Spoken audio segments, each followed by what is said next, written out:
Hey, what's up? I just want to do a quick video. Um, just because you can doesn't mean that you should. There's going to be a lot of times where you know that you're capable of certain things, certain roles that you could play, and as a result of you playing that role, you don't play another role that you would be more suited for. So, just to give you an example, I'm working on the bathroom right now. There's a lot of tiling that needs to take place. We had to do the waterproofing. So there were certain tasks that I've completed, but I only was willing to complete a task or do a task if I knew that there wasn't a better utilization of my time during the time that I was going to be doing that work. So if I know that there's going to be some operational stuff, meaning I need to go to the office, make some purchases on products, make sure that I coordinate with all my contractors, make sure that they end up at the job sites that they need to be at, reaching out to the city to get an update on all of the accounts that we're dealing with, trying to make sure that we finish everything on this checklist for this new construction project. Yeah, I could have very easily just worked on this bathroom, got it done way faster than what the rate that I'm currently working on it at.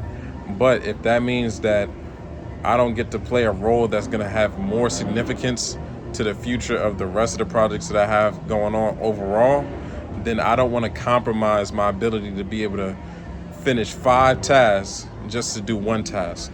So a lot of times, a lot of contractors get trapped in that technician phase where they're doing all the work, and as a result of them kind of like taking on that role of like being the technician, they end up like sliding all these other tasks that would be way more important to the growth of their business and they're pushing those tasks to the side. So because they don't feel like answering emails, they'll start working on a house, and they got to paint the house or something like that. So instead of delegating those tasks out or allocating the time in a way where they could be able to do the administrative stuff and still be able to do the technician stuff, they'll just focus on the technician stuff, and then they'll do the administration stuff, the operational stuff, when they don't feel so overwhelmed with a lot of that type of stuff. And I know that a lot of people go into this type of stuff, like when they go into construction, they go into this industry, they try to become a plumber, electrician, framer. I know that the reason why a lot of people go into this field in general is because they don't feel the most confident with paperwork and those type of things. But it's like, if you're gonna go and take on the role of being an entrepreneur, you no longer can just be the technician. You now have to be the business owner. You have to make sure that the accounting is accounted for, make sure that the customer relationships that you're supposed to have are solid, making sure that if there's certain items that need to be purchased, that you're making those purchases on those items well in advance, making sure that the stores that you're purchasing these things from have inventory. You don't want to spend 2 hours in a Home Depot line because you didn't think about this stuff the night before. So you want to really try to step back and be a leader in your organization. A lot of people are just drones in their organization, meaning that they're just on the ground level and they're just completing different tasks. And yeah, they might be phenomenal at the work that they do, but because they dropped the ball on so many of these other things that I'm talking about, those are the things that the client is always holding against them. So even though they might end up getting a phenomenal bathroom, if every time I call you, you're not available, I'm going to start looking at you a different type of way. Just because there's going to be times where, because you also play in that technician role, that you might be working on somebody else's project, and without that solid communication, or you didn't send me an invoice and I needed it and for insurance purposes, or whatever the case may be, now these are the things that I'm looking at you sideways about. So it just affects the customer experience overall when you play that technician role and you're not able to also do those operational things. So just because you can do something doesn't mean that you should be doing something. Like I said, always try to position yourself to be a leader in your organization. Ideally, you will be able to hire somebody as a result.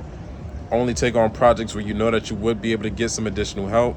If you feel like it's going to be a huge strain on you, then really start to map these things out, and maybe in year 2 or 3 into your business, you're still the technician, but hopefully you can position yourself that you can eventually replace yourself. All the skills that you have in your mind, that you're educating somebody else on those same skills, and then you could delegate those tasks out to other individuals.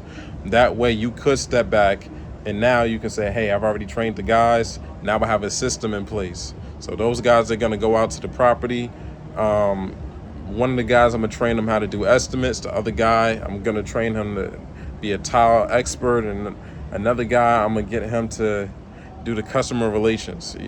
Whatever the case may be, you might even have some of these guys play multiple roles. Ideally, you wouldn't really give them too many roles to the point where now they're unsure about what their daily responsibility is supposed to be. But you want to position yourself where you can step back, and now when you have somebody who's leading the operations, hey, how are things going on this project? All right, did we get all the materials for this? All right, we good to go? All right, perfect. And then you have somebody else that you're able to call and say, hey, how we doing at Miss Jones' house? All right, yeah, all the tiles over there, and you're working on it now? All right, how many days do you think it's going to be? All right, 3 days? All right, cool. And then you can call somebody else, hey, have you reached out to 30 people today to try to see previous clients to see if anybody needs any of our work, or any of our partners or contractors that we work with to see if they need somebody for any projects coming up. Having these different people, right? And then, hey, did we get any voicemails today? All right, yeah, all right, or phone calls? All right, what were the details of the calls that we got? All right, let's address those things. All right, are the bills paid? All right, perfect. You're not the person who's trying to do every single thing, checking every single piece of mail, picking up every single phone call, going and doing the work at the houses. All right, so just because you can do something doesn't mean that you should do something. You might start off doing it, but eventually you want to position yourself to where you can give other people the responsibility, start delegating those things, and really be a leader, right? And then by doing that, you position yourself where your business can grow and is way more sustainable. So you won't be in a position where like, damn, I can't even go on vacation without everything just coming to a halt. Start thinking about how you're going to position people to play those roles that are important in order for you to be able to step back and then play the ultimate role as a leader of your organization, which is constantly expanding. Good night.